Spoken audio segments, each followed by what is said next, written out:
If you are an educator who is sick of burnout, we are going to talk about the B word, boundaries. Let's talk about how to create and set boundaries so that you are not burning out and living your best life this school year.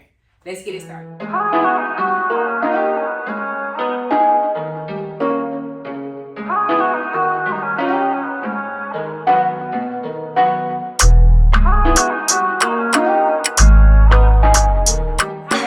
I'm a former teacher who's passionate about self-care and who's also passionate about helping teachers thrive without burning out. In one of my most recent videos, I shared why I decided to quit teaching so that I can prioritize my self-care. And so today we're diving into boundaries, something that I wish I really prioritized earlier in my career. So whether you are staying in the classroom or if you're looking for a change, these tips are essential to protecting your energy this year. Know your limits. Teaching is such a demanding job and it can feel so easy to say yes. There's so many initiatives that you might be passionate about, or you really just want to see your kids and your school do well, but it's so easy to stretch yourself thin. When you constantly are saying yes to different things, you are subconsciously burning yourself out. And it's okay to say no and to prioritize your well-being. So in those moments, think about your limits. Think about what is in your capacity to do. What do you have the energy for? Set clear work hours. That means that after a certain point, you are not checking your email, you are not grading papers, you are not lesson planning, you are focusing on you.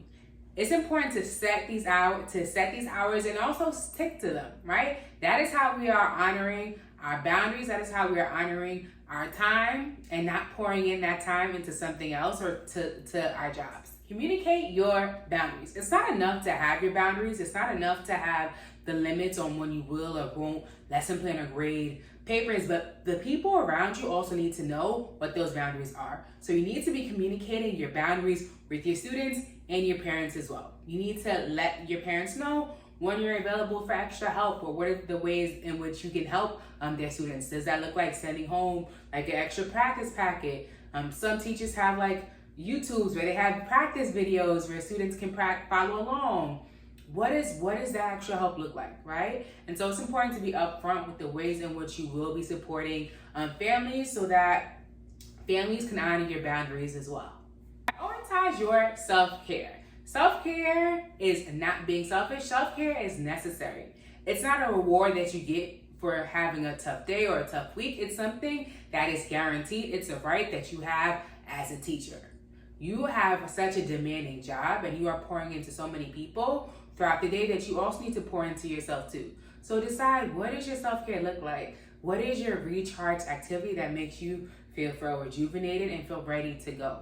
Is it having a hobby? Is it talking with friends? Is it going out to eat? Is it just relaxing, watching Netflix? What is that, right? And honor that self-care activity that rejuvenates you and that recharges you.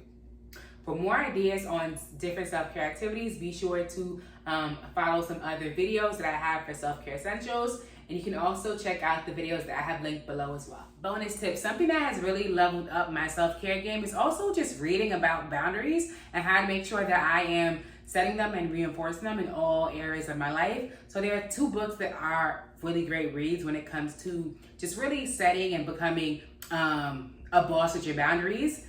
Set Boundaries and Find Peace. I love this book. This book will be linked in my Amazon storefront.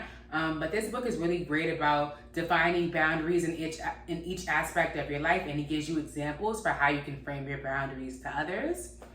And also the Burnout, the secret to unlocking the stress cycle. So it talks about things that actually burns us out. As educators, we are in a field where we care a lot, and so it's important for us to be mindful of like the things that we can do to also release burnout and unlock that stress cycle. So those are two really great reads that's going to also help level up your boundaries. Those are my tips for setting boundaries as a teacher. Remember that setting boundaries is not about saying no to other people. It's about saying yes to yourself, right? So remember, I read every single comment, so please make sure you are commenting below. I want to hear which boundary do you want to use in this upcoming year, or what do you struggle with when it comes to boundaries?